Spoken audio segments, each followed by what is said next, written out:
Hi friends, welcome to PSC beginners.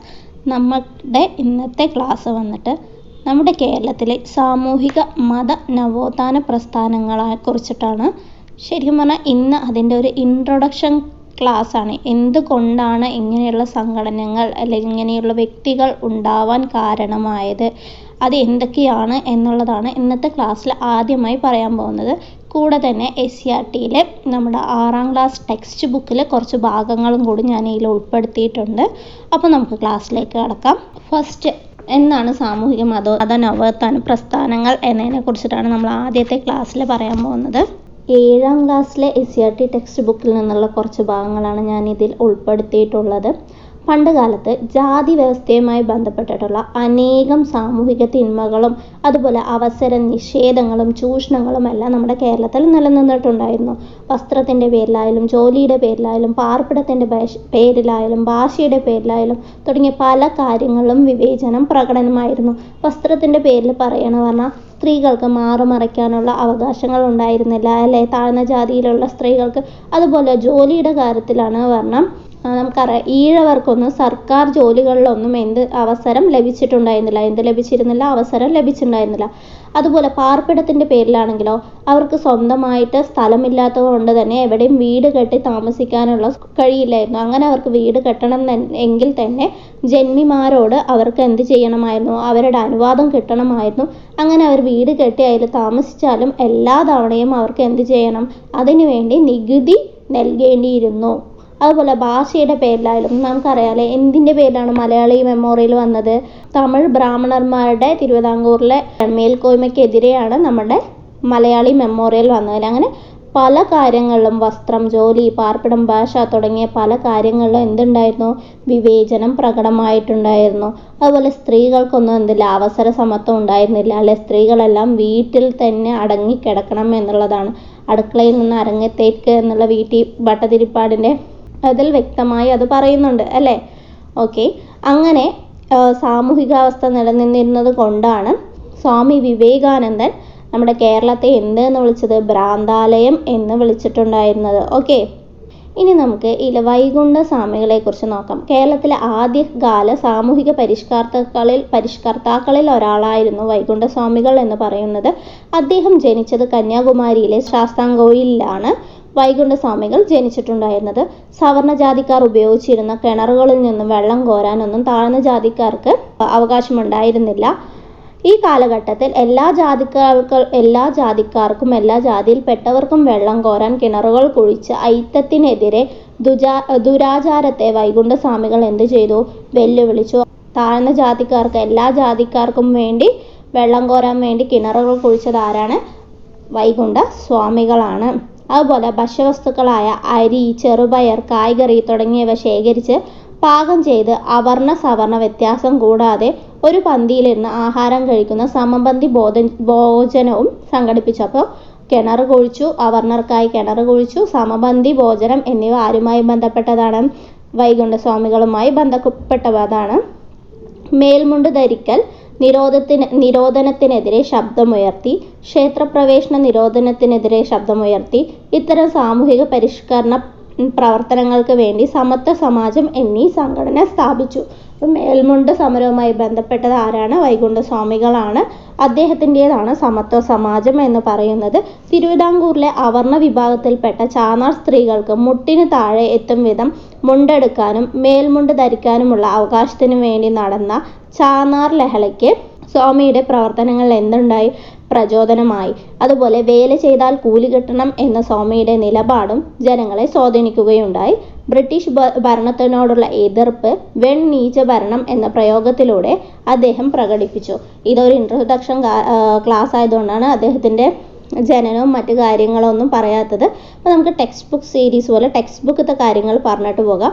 അടുത്ത ക്ലാസ്സിലെ ഓരോ വ്യക്തികളെക്കുറിച്ചും വ്യക്തമായി ക്ലാസ് ഉണ്ടാവും. ഓക്കെ, അടുത്തത് ആരാണ്? ഇതുപോലെ ചട്ടമ്പി സ്വാമികൾ. ജാതിമത വർഗ വിവേചനത്തിനതീതമായി മനുഷ്യ സമൂഹത്തിൻ്റെ ക്ഷേമവും ഐശ്വര്യവും ലക്ഷ്യമാക്കി പ്രവർത്തിച്ച മനുഷ്യസ്നേഹിയായിരുന്നു ആര്? ചട്ടമ്പി സ്വാമികൾ. തിരുവനന്തപുരത്തെ കണ്ണമ്മൂലയിലാണ് അദ്ദേഹം ജനിച്ചത്. തിരുവനന്തപുരത്തെ കണ്ണമ്മൂലയിലാണ് ആര്? ചട്ടമ്പി സ്വാമികൾ ജനിച്ചത്. അധസ്ഥിതർക്ക് ക്ഷേത്രപ്രവേശനവും സഞ്ചാര സ്വാതന്ത്ര്യവും അനുവദിക്കണമെന്ന് ചട്ടമ്പിസ്വാമികൾ വാദിച്ചു. അധസ്ഥിതരോടൊപ്പം മിശ്രഭോജനം നടത്തിയ സ്വാമികൾ അവരുടെ സാമൂഹിക പുരോഗതിക്ക് വേണ്ടി പ്രവർത്തിച്ചു.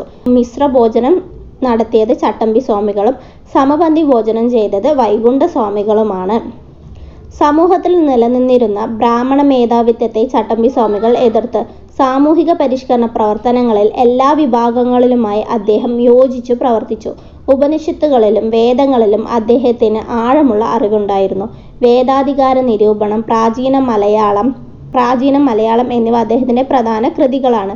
വിദ്യയും വിത്തവും ഉണ്ടെങ്കിലേ മനുഷ്യ പുരോഗതി സാധ്യമാകൂ എന്ന് അദ്ദേഹം വാദിച്ചു. ജാതി മത ചിന്തകൾക്കതീതമായിരുന്നു അദ്ദേഹത്തിൻ്റെ ദർശനങ്ങൾ. കൊല്ലം ജില്ലയിലെ പന്മനയിലാണ് അദ്ദേഹത്തിൻ്റെ സമാധി സ്ഥിതി ചെയ്യുന്നു. അപ്പം അദ്ദേഹം ജനിച്ചത് തിരുവനന്തപുരത്തെ കണ്ണമ്മൂലയിലാണ്.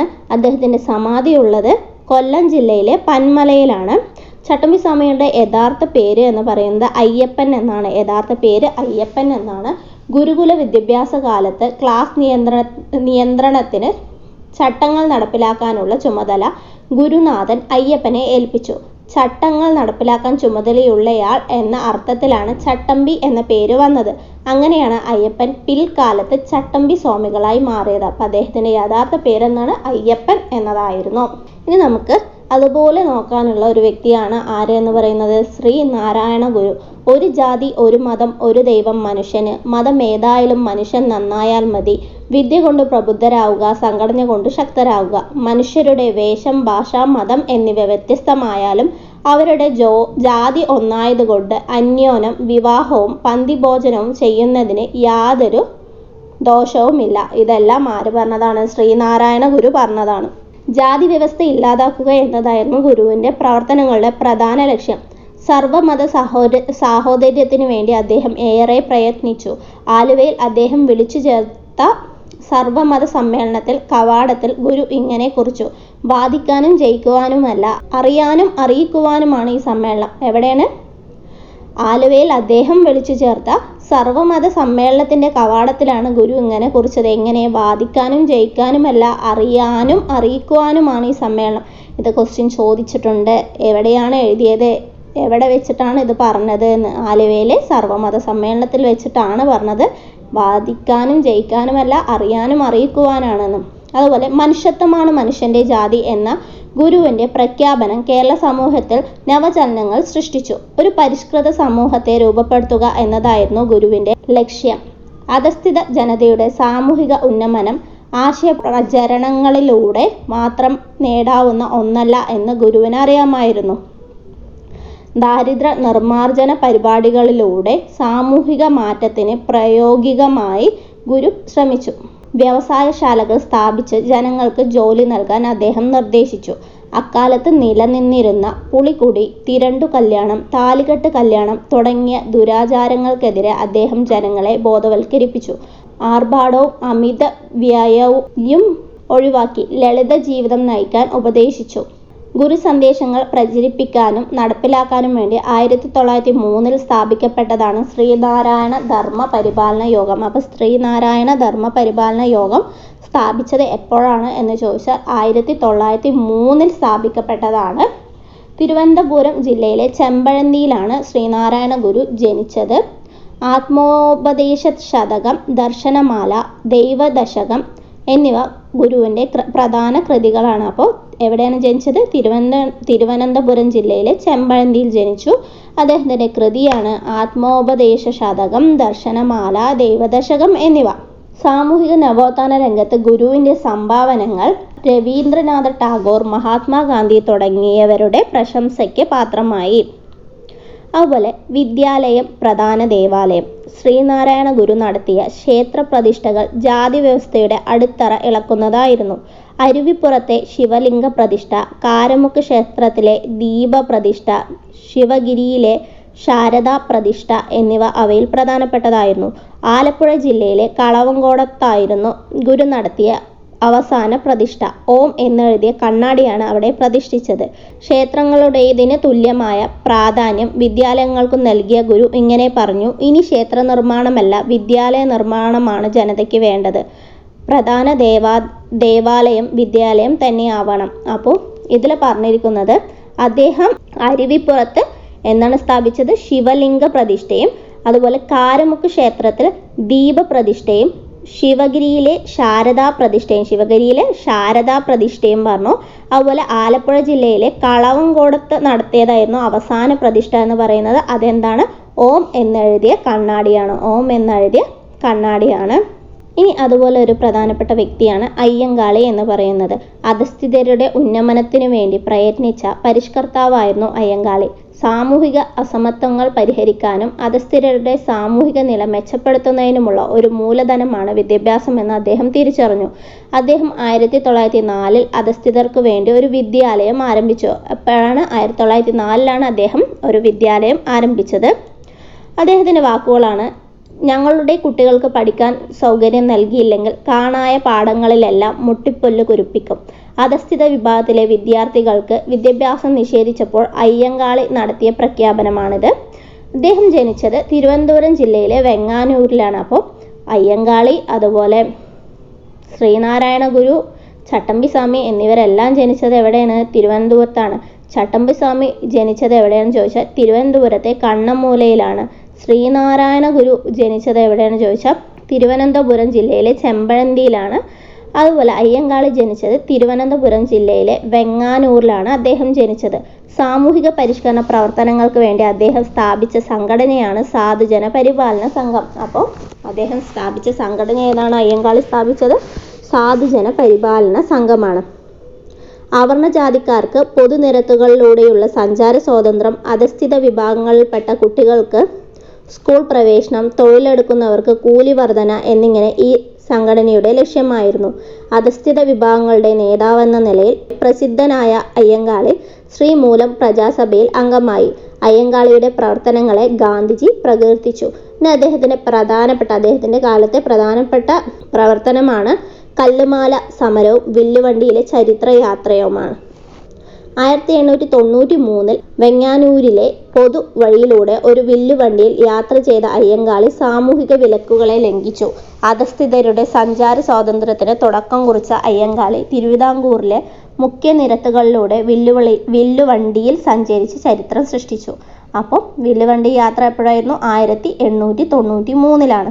ഇനി കല്ലുമാല സമരം. അധസ്ഥിത വിഭാഗത്തിൽപ്പെട്ട സ്ത്രീകൾക്ക് കല്ലുമാല ആഭരണമായി ധരിക്കണമായിരുന്നു. കീഴായ്മയുടെ ചിഹ്നമായ കല്ലുമാല വലിച്ചെറിയാൻ അയ്യങ്കാളി അവരോട് അഭ്യർത്ഥിച്ചു. അങ്ങനെ അവർ വലിച്ചെറിഞ്ഞ കല്ലുമാലകൾ 4-5 അടി ഉയരത്തിൽ കുമിഞ്ഞുകൂടി. അപ്പോൾ അവർക്ക് എന്താണ്? വസ്ത്രപരമായിട്ടും അവർക്ക് വിലക്കുണ്ടായിരുന്നു എന്നാണ് നമ്മൾ തുടക്കത്തിലേ പറഞ്ഞു അല്ലേ. ഇനി അതുപോലെ അടുത്തൊരു വ്യക്തിയാണ് വക്കം അബ്ദുൽ ഖാദർ മൗലവി. സമ്പന്നർ പാവങ്ങൾക്ക് വിദ്യാഭ്യാസം നൽകാനുള്ള ചെലവ് വഹിക്കുകയും അവർക്ക് ഉന്നത വിദ്യാഭ്യാസം ലഭ്യമാകാൻ സഹായിക്കുകയും വേണം. മതവിദ്യാഭ്യാസത്തോടൊപ്പം ഭൗതിക വിദ്യാഭ്യാസം നേടിയെങ്കിൽ മനുഷ്യ പുരോഗതി സാധ്യമാവുകയുള്ളൂ. സാമൂഹികമായ പിന്നോക്കാവസ്ഥ പരിഹരിക്കാനുള്ള മാർഗം വിദ്യാഭ്യാസമാണ് എന്ന് പറഞ്ഞത് വക്കം അബ്ദുൽ ഖാദർ മൗലവിയാണ്. കേരളത്തിലെ സാമൂഹിക മാറ്റത്തിനു വേണ്ടി പ്രയത്നിച്ചവരിൽ പ്രമുഖനായിരുന്നു വക്കം അബ്ദുൽ ഖാദർ മൗലവി. അദ്ദേഹം അന്ധവിശ്വാസങ്ങൾക്കെതിരെ പോരാടി. ഇംഗ്ലീഷ് വിദ്യാഭ്യാസം പ്രോത്സാഹിപ്പിച്ചു. സ്ത്രീ വിദ്യാഭ്യാസം പരിപോഷിപ്പിച്ചു. ശാസ്ത്രം, കല എന്നീ വിഷയങ്ങളിലൂന്നിയ പഠനത്തെ പ്രോത്സാഹിപ്പിച്ചു. വിദ്യാഭ്യാസം പ്രചരിപ്പിക്കുന്നതിനു വേണ്ടി സംഘടനകളെ ബോധവൽക്കരിച്ചു. അപ്പോൾ ഇദ്ദേഹത്തിൻ്റെ പ്രവർത്തനത്തെക്കുറിച്ച് ഓരോ വ്യക്തികളുടെയും ചോദിക്കുകയാണ് പറഞ്ഞാൽ അറിയണം. അന്ധവിശ്വാസങ്ങൾക്കെതിരെ പോരാടി. ഇംഗ്ലീഷ് വിദ്യാഭ്യാസം പ്രോത്സാഹിപ്പിച്ചു. സ്ത്രീ വിദ്യാഭ്യാസം പ്രോത്സാഹിപ്പിച്ചു. അതുപോലെ ശാസ്ത്രം, കല എന്നീ വിഷയങ്ങളിലൂന്നിയ പഠനത്തെ പ്രോത്സാഹിപ്പിച്ചു. വിദ്യാഭ്യാസം പ്രചരിപ്പിക്കുന്നതിന് വേണ്ടി സംഘടനയെ ബോധവൽക്കരിച്ചു. മലയാളം, ഉറുദു, അറബിക്, സംസ്കൃതം, പേർഷ്യൻ തുടങ്ങിയ ഭാഷകളിൽ അദ്ദേഹം പാണ്ഡിത്യം നേടിയിരുന്നു. മലയാളം, ഉറുദു, അറബിക്, സംസ്കൃതം, പേർഷ്യൻ തുടങ്ങിയ ഭാഷകളിൽ എന്ത് നേടിയിരുന്നു? അദ്ദേഹം പാണ്ഡിത്യം നേടിയിരുന്നു. കൊടുങ്ങല്ലൂരിൽ സ്ഥാപിക്കപ്പെട്ട മുസ്ലിം ഐക്യ സംഘത്തിൻ്റെ പ്രവർത്തനങ്ങളുമായി മൗലവി സഹകരിച്ചു പ്രവർത്തിച്ചു. അറിവിൻ്റെ വെളിച്ചം പകരാൻ മുസ്ലിം, അൽ ഇസ്ലാം എന്നീ മാസികകളും സ്വദേശാഭിമാനി പത്രവും അദ്ദേഹം ആരംഭിച്ചു. അപ്പോൾ അദ്ദേഹത്തിൻ്റെ മാസികകൾ ഏതൊക്കെയാണ്? മുസ്ലിം, അൽ ഇസ്ലാം. അപ്പോൾ വക്കം അബ്ദുൽ ഖാദർ മൗലവിയുടെ മാസികയാണ് മുസ്ലിം, അൽ ഇസ്ലാം എന്നിവ. അദ്ദേഹത്തിൻ്റെ പത്രം ഏതാണെന്ന് ചോദിച്ചാൽ സ്വദേശാഭിമാനിയാണ് അല്ലേ. സ്വദേശാഭിമാനി പത്രം തിരുവിതാംകൂറിലെ രാജവാഴ്ചയുടെ അഴിമതികളെയും അനീതികളെയും വെളിച്ചത്ത് കൊണ്ടുവന്ന സ്വദേശാഭിമാനി പത്രം 1910 പത്രം കണ്ടുകെട്ടുകയും പത്രാധിപരായിരുന്ന രാമകൃഷ്ണപിള്ളയെ നാടുകടത്തുകയും ചെയ്തു. അപ്പോൾ 1910 സ്വദേശാഭിമാനി പത്രം കണ്ടുകെട്ടിയത്.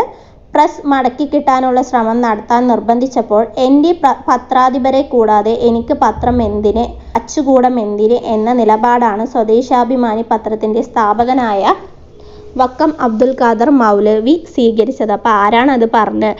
എൻ്റെ പത്രാധിപരെ കൂടാതെ എനിക്ക് പത്രം എന്തിന്, അച്ചുകൂടം എന്തിന് എന്ന് ആരാണ് പറഞ്ഞത് എന്ന് ചോദിച്ചാൽ വക്കം അബ്ദുൽ ഖാദർ മൗലവിയാണ്. പിന്നെ അതുപോലെ ഒരു വ്യക്തിയാണ് പൊയ്കയിൽ ശ്രീ കുമാര ഗുരുദേവൻ. കാണുന്നില്ലൊരക്ഷരവും എൻ്റെ വംശത്തെപ്പറ്റി, കാണുന്നുണ്ട് അനേക വംശത്തിൻ ചരിത്രങ്ങൾ. മുൻ പിതാക്കൾക്കു വന്ന ദുഃഖവാർത്തകൾ കേൾപ്പിൻ, കാളകൾ പോത്തുകൾക്കും ഇണയായി കൂട്ടിക്കെട്ടി നിലങ്ങളിൽ ഉഴുതിടുന്നു. ഭക്ഷണം കിട്ടുന്നില്ല, വേലകൂലികൾ ഓർത്താൽ ഒട്ടും സഹിപ്പതുമില്ല. ഇതെല്ലാം പൊയ്കയിൽ ശ്രീ കുമാര ഗുരുദേവൻ്റെ വാക്കുകളാണ്. ഒരു ജനതയുടെ അടിമാനുഭവങ്ങളും ദുരിതങ്ങളും സങ്കടങ്ങളും അമർഷങ്ങളും ഉൾക്കൊള്ളിച്ചുകൊണ്ടുള്ള ഇത്തരം പാട്ടുകളിലൂടെ പ്രഭാഷണങ്ങളിലൂടെയുമാണ് പൊയ്കയിൽ ശ്രീ കുമാര ഗുരുദേവൻ തൻ്റെ ആശയങ്ങൾ പ്രചരിപ്പിച്ചത്. അധസ്ഥിത വിഭാഗങ്ങളുടെ സ്വാതന്ത്ര്യത്തിനായി അറിവിനെയും ആത്മീയതയെയും യോജിപ്പിച്ച ഒരു സാമൂഹിക പരിഷ്കർത്താവായിരുന്നു പൊയ്കയിൽ ശ്രീ കുമാര ഗുരുദേവൻ. തിരുവല്ലയിലെ ഇരവിപേരൂരിലാണ് അദ്ദേഹം ജനിച്ചത്. പൊയ്കയിൽ അപ്പച്ചൻ എന്ന പേരും അദ്ദേഹത്തിന് അറിയപ്പെട്ടു. അപ്പോൾ അദ്ദേഹം ജനിച്ചത് എവിടെയാണ്? പൊയ്കയിൽ ശ്രീ കുമാര ഗുരുദേവൻ തിരുവല്ലയിലെ ഇരവിപേരൂരിലാണ് ജനിച്ചത്. അതുപോലെ പൊയ്കയിൽ അപ്പച്ചൻ എന്നറിയപ്പെട്ടു. അദ്ദേഹത്തിൻ്റെ ഈ വരികൾ ഇമ്പോർട്ടൻ്റ് ആണ്. കാണുന്നില്ലൊരക്ഷരവും എൻ്റെ വംശത്തെപ്പറ്റി, കാണുന്നുണ്ട് അനേക വംശത്തിൻ ചരിത്രങ്ങൾ. അതുപോലെ മുൻ പിതാക്കൾക്ക് വന്ന ദുഃഖവാർത്തകൾ കേൾപ്പിൻ, കാളകൾ പോത്തുകൾക്കും ഇണയായി കൂട്ടിക്കെട്ടി നിലങ്ങളിൽ ഉഴുതിടുന്നു. ഭക്ഷണം കിട്ടുന്നില്ല, വേലകൂലികൾ ഓർത്താൽ ഒട്ടും സഹിപ്പതുമില്ല. അതെല്ലാം എഴുതിയത് ആരാണ്? പൊയ്കയിൽ ശ്രീ കുമാര ഗുരുദേവനാണ്. ജാതി വിവേചനത്തിനും ചൂഷണത്തിനുമെതിരെ ശബ്ദമുയർത്തിയ അദ്ദേഹം മനുഷ്യസ്നേഹത്തിനും സാഹോദര്യത്തിനും ലോക സമാധാനത്തിനും വേണ്ടി പ്രത്യക്ഷ രക്ഷാ ദൈവസഭ എന്ന സംഘടന രൂപീകരിച്ചു.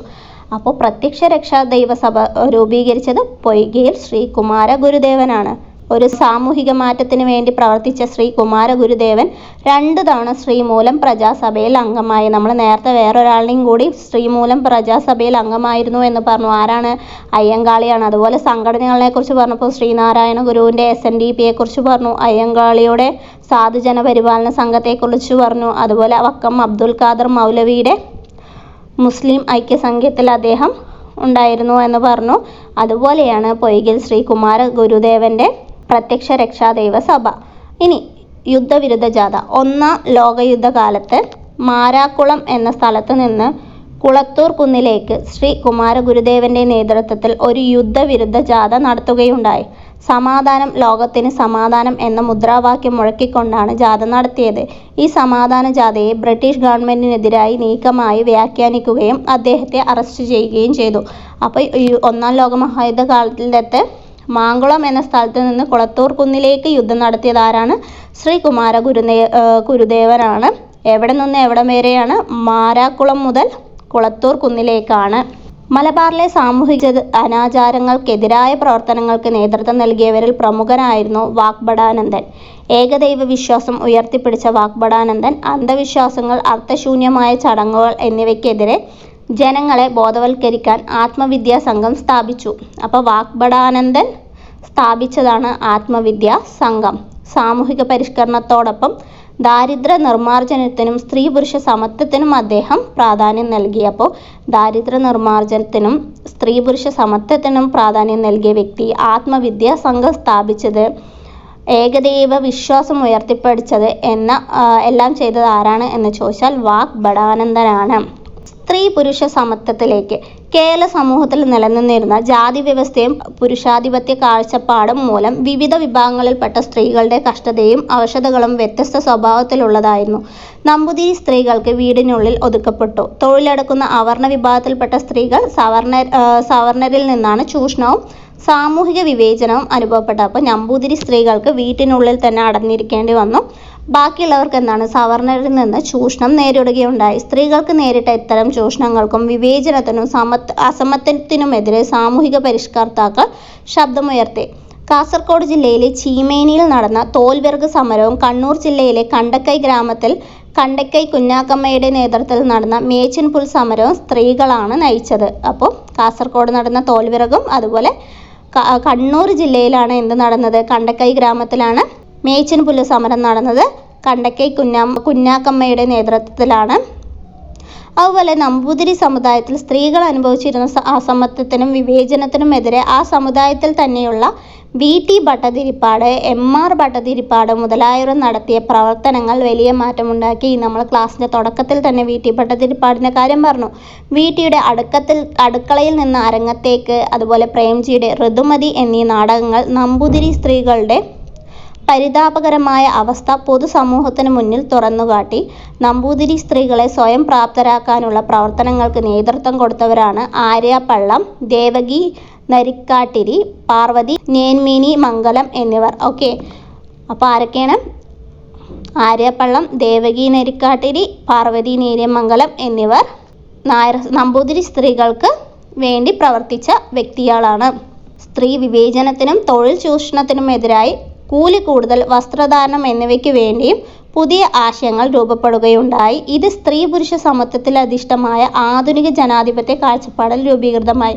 അപ്പോൾ നമ്മളതിൽ സാമൂഹിക നേതാക്കന്മാരുടെ പേരും പറഞ്ഞിട്ടുണ്ടായിരുന്നു. ഇനി ഇതുപോലെ തന്നെ കുറേ മിഷണറി സംഘടനകളും ഈ അസമത്വങ്ങൾക്കെതിരെ വന്നിട്ടുണ്ടായിരുന്നു. കേരളത്തിലെ സാമൂഹിക പരിഷ്കരണ പ്രവർത്തനങ്ങളിൽ ക്രിസ്ത്യൻ മിഷണറിമാർ സുപ്രധാന പങ്ക് വഹിച്ചിട്ടുണ്ട്. വിദ്യാഭ്യാസ രംഗത്ത് അവരുടെ പ്രവർത്തനങ്ങൾ വിലപ്പെട്ടതായിരുന്നു. ജാതിമത ചിന്തകൾക്കതീതമായി എല്ലാ വിഭാഗം കുട്ടികൾക്കും അവരുടെ വിദ്യാലയങ്ങളിൽ പ്രവേശനം അനുവദിച്ചു. ഈ വിദ്യാഭ്യാസ മുന്നേറ്റം കേരളത്തിൽ സാമൂഹികമായ ഉണർവിന് പ്രചോദനമേകി. കേരളത്തിൽ പ്രവർത്തിച്ച മിഷണറി സംഘടനയിൽ പ്രധാനപ്പെട്ടവരായിരുന്നു London mission society, church mission society, Basel evangelical mission. അപ്പോൾ ഈ മൂന്നും പേരും പഠിച്ചു വെക്കുക. London mission society, church mission society, Basel evangelical mission. കേരളത്തിലെ സാമൂഹിക വിദ്യാഭ്യാസ മേഖലകളിൽ പുത്തൻ ഉണർവ് സൃഷ്ടിച്ച മറ്റ് പരിഷ്കർത്താക്കളായിരുന്നു സഹോദരൻ അയ്യപ്പൻ, പണ്ഡിറ്റ് KP കറുപ്പൻ, സ്നാഉള്ള സയ്യിദ് മത്തി തങ്ങൾ മുതലായവ. സമൂഹത്തിൽ നിലനിന്നിരുന്ന ജാതി വ്യവസ്ഥയ്ക്കും അന്ധവിശ്വാസങ്ങൾക്കും എതിരെ അവർ ജനങ്ങളെ ബോധവൽക്കരിപ്പിച്ചു. വിദ്യാഭ്യാസത്തിന്റെ പ്രാധാന്യം ഊന്നിപ്പറഞ്ഞു. സാമൂഹിക പരിഷ്കർത്താക്കൾക്കൊപ്പം മാനവ മൈത്രി സന്ദേശം പ്രചരിപ്പിക്കാൻ അവർ ആഹ്വാനം ചെയ്യുകയും ചെയ്തു. അപ്പോൾ ഇങ്ങനെയുള്ള സാമൂഹിക പരിഷ്കരണ പ്രസ്ഥാനങ്ങൾ കാരണം നമുക്ക് എന്തെല്ലാം ലഭിച്ചു എന്ന് പറഞ്ഞാൽ പൊതുനിരത്തുകളിലൂടെയുള്ള സഞ്ചാര സ്വാതന്ത്ര്യം, അതുപോലെ തൊഴിൽ, പേര്, പാർപ്പിടം, വസ്ത്രം എന്നിവയുമായി ബന്ധപ്പെട്ട് നിലനിന്നിരുന്ന വിവേചനങ്ങൾക്കെതിരായ മുന്നേറ്റങ്ങൾ. അതായത് നമ്മുടെ തന്നെ ഒരു പ്രധാനപ്പെട്ട സാമൂഹിക നേതാവിൻ്റെ പേര് പോലും താഴ്ന്ന ജാതിക്കാരനാണ് എന്ന് പറഞ്ഞിട്ട് മാറ്റേണ്ടി വന്നിട്ടുണ്ട് അവരുടെ മാതാപിതാക്കൾക്ക്, അല്ലേ? അതുപോലെ ജാതീയമായ ഉച്ചനീചത്വങ്ങൾ ചോദ്യം ചെയ്യപ്പെട്ടു. വിദ്യാഭ്യാസ പുരോഗതിയുടെ അടിസ്ഥാനമാണെന്ന തിരിച്ചറിവ് രൂപപ്പെട്ടു. ആധുനിക വിദ്യാഭ്യാസത്തിന് പ്രോത്സാഹനം ലഭിച്ചു. സ്ത്രീ വിദ്യാഭ്യാസത്തിൻ്റെയും സ്ത്രീ പുരുഷ സമത്വത്തിൻ്റെയും പ്രാധാന്യം തിരിച്ചറിഞ്ഞു. ഇതെല്ലാമാണ് ഇവർ വന്നതുകൊണ്ട് നമുക്ക് കിട്ടിയത്. അപ്പോൾ ഇതാണ് നമ്മളുടെ ഇത് പറയുന്നത്.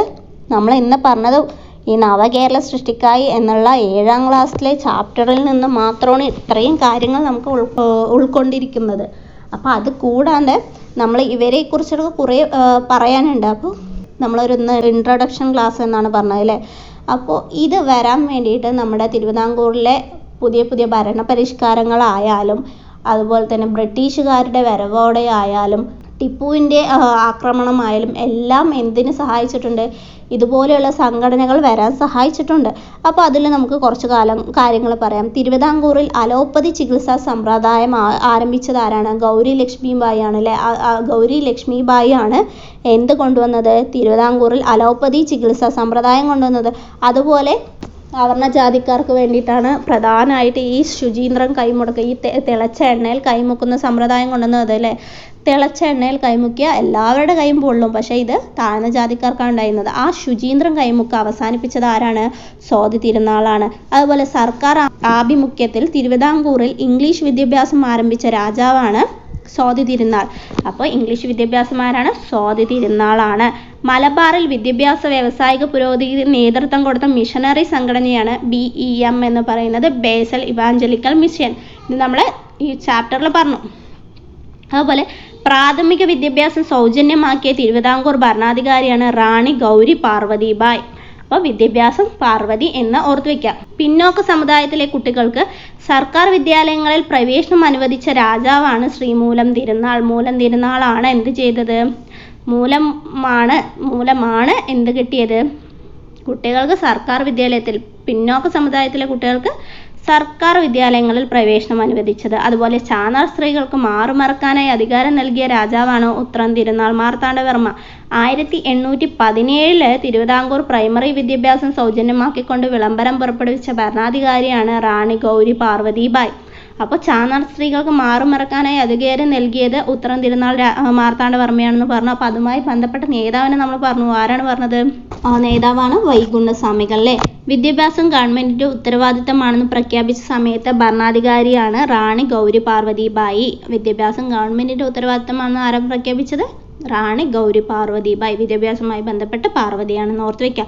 പണ്ടാരപ്പാട്ട വിളംബരം പ്രഖ്യാപിച്ചത് ആരാണ്? ആയില്യം തിരുനാൾ രാമവർമ്മയാണ്. 1865 അതുപോലെ ഇതുമായി ബന്ധപ്പെട്ട് വന്ന കാര്യങ്ങളാണ്.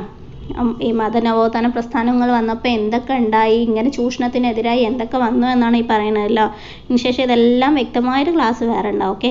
മലയാളി മെമ്മോറിയൽ സമർപ്പിച്ചത് ശ്രീമൂലം തിരുനാളിനാണ്. 1891 ജനുവരി 1 ബാരിസ്റ്റർ GP പിള്ളയാണ് നേതാവ്. ഇത് എന്തിനെതിരെയാണ് വന്നത്? ഭാഷയുമായി ബന്ധപ്പെട്ട് അല്ലേ, തമിഴ് ബ്രാഹ്മണർക്കുള്ള മേൽക്കോയ്മയ്ക്കെതിരെ വന്നതാണ് മലയാളി മെമ്മോറിയൽ. ക്ഷേത്രപ്രവേശന വിളംബരം വന്നപ്പോഴാണ് 1936 നവംബർ 12 അയിത്ത ജാതിക്കാർക്കെതിരെ ക്ഷേത്രത്തിൽ കയറാൻ വേണ്ടിയിട്ട്.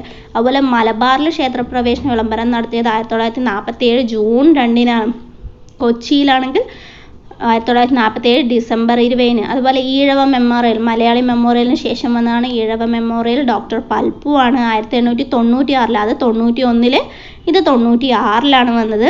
സെപ്റ്റംബർ 3 വൈക്കം സത്യാഗ്രഹം വന്നത് എപ്പോഴാണ്? 1924 മാർച്ച് 30 603 ദിവസം നീണ്ടു നിന്നതായിരുന്നു ഈ വൈക്കം സത്യാഗ്രഹം എന്ന് പറയുന്നത്. അത് പൊതുനിരത്തിലൂടെ പോകാൻ വേണ്ടിയിട്ടുള്ളതായിരുന്നു.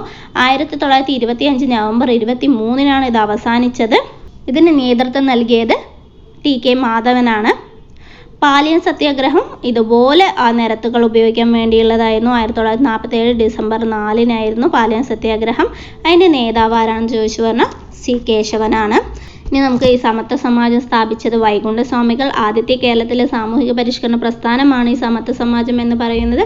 അരയ സമാജം പണ്ഡിറ്റ് കറുപ്പൻ, SNDP ശ്രീനാരായണ ഗുരു, നായർ സർവീസ് സൊസൈറ്റി മന്നത്ത് പത്മനാഭൻ, അതുപോലെ പ്രത്യക്ഷ രക്ഷാദൈവ സഭ പൊയ്കയിൽ ലോഹന്നാൻ, CMI സഭ കുര്യാക്കോസ് ഏലിയാസ് ചാവറ, ആത്മവിദ്യാ സംഘം വാഗ്ബടാനന്ദൻ, സഹോദര സംഘം സഹോദരൻ അയ്യപ്പൻ, ജാതിനാശിനി സഭ ആനന്ദ തീർത്ഥൻ, പ്രത്യക്ഷ രക്ഷാ ദൈവസഭ പൊയ്കയിൽ യോഹന്നാൻ, വിദ്യാപോഷിണി സംഘടന സഹോദരൻ അയ്യപ്പൻ, ഹിന്ദു പുലയ സമാജം കുറുമ്പൻ ദൈവത്താൻ, പുലയ മഹാസഭ അയ്യങ്കാളിയുടേതാണ്. കൊച്ചി പുലയ മഹാസഭ പണ്ഡിറ്റ് കറുപ്പൻ്റേതാണ്. കേരള പുലയ മഹാസഭ PK ചാത്തൻ മാസ്റ്ററുടേതാണ്. Pulaya Mahasabha Ayyankali, Kochi Pulaya Mahasabha Pandit Karuppan, Kerala Pulaya Mahasabha PK Chathan master. അരയവംശധാരിണി സഭ പണ്ഡിറ്റ് കറുപ്പൻ, ബാലസമുദായ പരിഷ്കാരിണി സഭ പണ്ഡിറ്റ് കറുപ്പൻ്റേതാണ്. സാധുജന പരിപാലന സംഘം അയ്യങ്കാളി, ജാതിനാശിനി സഭ ആനന്ദ തീർത്ഥൻ, സമത്വ സമാജം വൈകുണ്ഠസ്വാമികൾ, ശൈവ പ്രകാശ സഭ തൈക്കാടയ്യ, ഇസ്ലാം ധർമ്മ പരിപാലന സംഘം വക്കം അബ്ദുൽ ഖാദർ മൗലവി. അപ്പോൾ ഞാനിത് ഓരോരുത്തരുടെ സംഘടനകൾ പേര് മാത്രം പോയി പറഞ്ഞതാണ്. നമ്മൾ ഇതിൻ്റെ വർഷം കൂടി പഠിക്കേണ്ടതുണ്ട്. മിക്ക ഇതിൻ്റെയും വർഷങ്ങൾ പഠിക്കാനുണ്ട്, പ്രവർത്തനങ്ങൾ പഠിക്കാനുണ്ട്, പ്രവർത്തന മേഖലകൾ പഠിക്കാനുണ്ട്. അപ്പോൾ ഇതൊരു ഇൻട്രൊഡക്ഷൻ ക്ലാസ് എന്ന നിലയിലാണ് ഞാൻ ഇതിന്ന് എടുത്തത്. അപ്പോൾ നിങ്ങൾക്ക് മനസ്സിലായിട്ടുണ്ടാവുമെന്ന് വിചാരിക്കുന്നു. ഓക്കെ, ഇതുപോലെ പുതിയ ക്ലാസ്സുമായി വരുന്നതായിരിക്കും. ഇഷ്ടപ്പെട്ടാൽ ലൈക്ക് ചെയ്യുക, സബ്സ്ക്രൈബ് ചെയ്യുക. വീണ്ടും പുതിയ ക്ലാസ്സുമായി വരുന്നത് വരെ ഓക്കെ, ബൈ.